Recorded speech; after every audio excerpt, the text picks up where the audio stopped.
Hey there guys, Next Strike here, back again to do another video, and today I'm going to be reviewing Justice League Throne of Atlantis, which is very loosely based on the Justice League Throne of Atlantis story arc and the Aquaman New 52 comic book. And I say loosely because, well, if you guys haven't noticed, ever since the Flashpoint Paradox movie came out, these based on movies are pretty much just pulling things out wherever they want and throwing in whatever they want. And that does not serve the movies very well, because this one is another one that is just downright terrible. I actually had predicted this in a video that never got uploaded because of copyright problem. But yeah, the film starts off actually decent on the Aquaman origin story. And the reason that is because obviously they're pulling from the Aquaman comic book, because that wasn't part of the Throne of Atlantis story.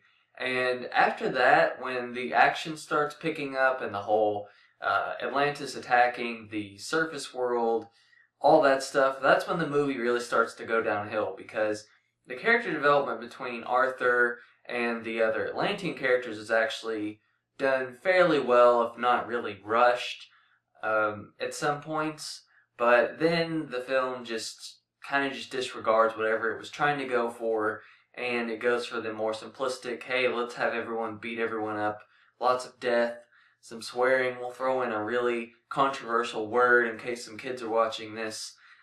And yeah, I don't know why they're doing that with these recent trend of movies, but rather than trying to make a good movie, they're just, yeah, I don't know what they're doing, but I really hope that they get some new people in to make these movies, because they went really downhill, and it's actually pretty sad. This one is almost as bad as Justice League War, but I think it's a little bit better just because of the beginning, probably like 30 minutes or so of the movie, just about the origin story of Aquaman and him getting into Atlantis. That part's really the only good part. The chemistry between Superman and Wonder Woman is very, very forced. In fact, there's really no chemistry. They just kiss and they're together. Okay. The voice acting is pretty bad. Some characters are good. Some characters are really, really, I don't even know how they got into voice acting. Some of the scenes, like I said earlier, are just really, really forced and rushed and cliche on top of that, where villains are just spouting off exposition like, I killed the mother and I have no idea why I'm telling you this. I'm just going to tell you so that the film can end in 72 minutes. Again, another thing that just really weakens the movie. It's definitely not trying to win an Oscar or anything. And the ending scene, I don't know what they're trying to go for next, but I don't know. I just fear for whatever is next, honestly. And Lex Luthor, voiced by Stephen Bloom, is just, ugh, I can't get past that one. It's about as bad as the Batman voice. It's just, man.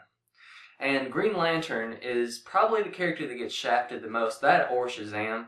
Those two characters are pretty shafted in this movie.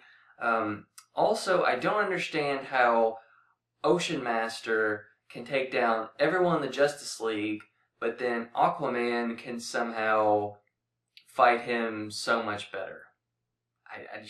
That's another thing I don't get, because, you know, Superman and Wonder Woman and Green Lantern are pretty much on level with Aquaman, if not stronger, and Shazam actually should be as well.